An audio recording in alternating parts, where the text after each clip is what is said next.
I'm Rev Kev. I'm open the channel, and I'd like you to join me and be open to channel.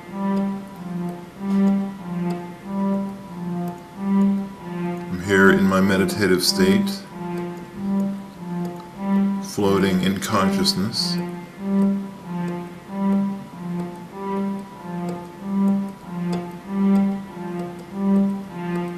I want you to close your eyes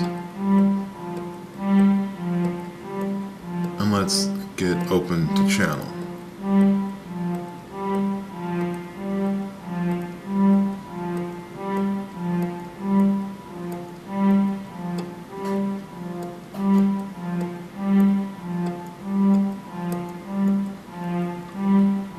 Relax the part of your body, all of you, head to toe.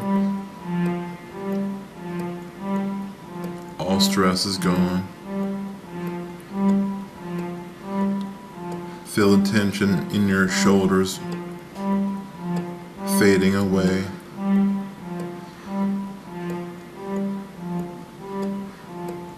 And you begin to feel lighter than air.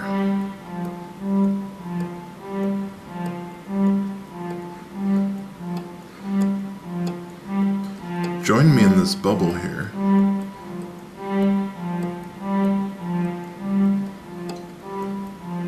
As we float through the universe to realize all wondrous things.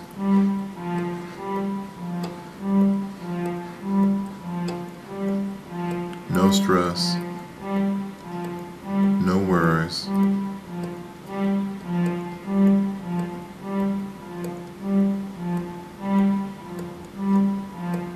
Just open to creativity, solutions. We are open to channel.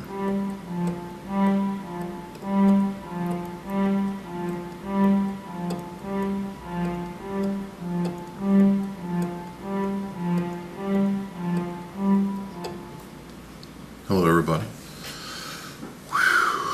Intense meditations. Meditations are very necessary. They help us maintain our focus. I'm here today to talk about out-of-body experiences. Out-of-body experiences normally happen to people who are laying awake or are asleep, but somehow they wake up but their body doesn't. And you can sense your surroundings, you can see your room, you can see all the lights are off, but your body doesn't move and you don't understand why your body doesn't move. So then you try to cry out or say hello or call for help or whatever. I say this because I've ran into these problems before in my early years back in my, like when I was 19 and 20, when I really started to experience this for the first time. I would cry out to the people that are, around me and say, hey, wake me up or whatever. It's a very interesting experience. There are some times where when I come back from out-of-body experiences, like when I've been sleeping, I wake up but my body doesn't. I'll cry out. There was one time where I was staying with some friends and I told them that from time to time I have out-of-body experiences and that sometimes I'll end up saying things in my sleep. I'll be crying out, and that's just to wake my body up for when I get back. And my friends are like, yeah, no problem. Well, it's like that evening, one of my friends was watching a horror movie, and they were like all into it. It's like right about where someone's about to get stabbed or shot or something, and then I ended up crying out in my sleep. It was like, it's like, wake up or whatever. And they said they about jumped out of their shoes and they relaxed after a second, realizing that this was that thing that I told them about, that I tend to do this. But everybody has this out-of-body experience, and how I joined you guys today in this out-of-body, in this Open the Channel episode, was I came to you in orb form. And that's how we move about when we're not when we're dreaming and when we're not in our bodies, and our intent, our consciousness is in another place. It tends to go in bubble form. You know, it moves around here and there and there.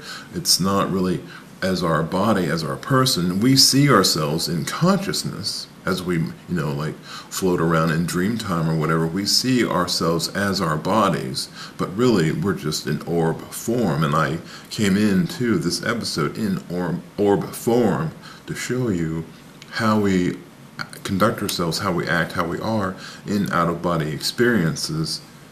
We are in orb form. Okay, so when you take photographs and orbs show up, this is one of two things. One, it could be someone who's dreaming on the other side of the planet, taking a nap or something, and that their spirit, their consciousness is floating around here.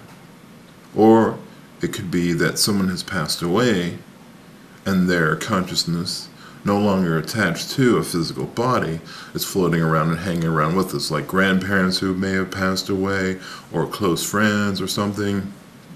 These are all in orb form as well. That's how we move about. Now there's also like different types of spirits, like elemental spirits, like rocks and trees and like water spirits and that kind of thing. They are in an orb form, but they're more in a geometric kind of shape. I tend to see those as like diamond-shaped orbs. And this brings me to a little segment that I want to talk about. I give you guys an understanding of my clarity that I have that are related to orbs. So hang on for just a second. I'm going to switch over to the first slide here. Hang on. There are all colors and sizes of orbs, as you see in this picture here. More photographs. This is one taken outside. Notice that there's a ring in the top left one there. These are orbs that are taken countryside. There are also diamond-shaped orbs too, but these are rare. Here you see another orb, and you notice a corona on the outside of this one. And we're zooming in on this one as well. It has a corona and it has internal rings as well. These are sensory rings or bands that help it realize the stuff around it. This is another orb, but this is a dust orb. Notice that there are no rings or no types of textures that look ring-like. This is a dust orb. Down bottom center is a dust orb. Upper left hand is an ascension orb, and then right hand center of screen is a sentient smaller orb as well. So they come in all shapes and sizes, but there are some that are dust orbs and there are some that are actually sentient orbs. Like if you look at this one, upper left hand corner was this orb, and then it moved to the lower right hand side at the time that the photograph was being taken. We'll zoom in on it a little bit here, and you'll notice that there is a dot in the center, almost like a dimple or some kind of like spot, nucleus. It is a center that helps the orb realize the information that's around it. It takes it in and helps it get better detail around the surrounding. It's almost like how you point your intent, like you're looking at something directly. This is how an orb points and looks at something directly.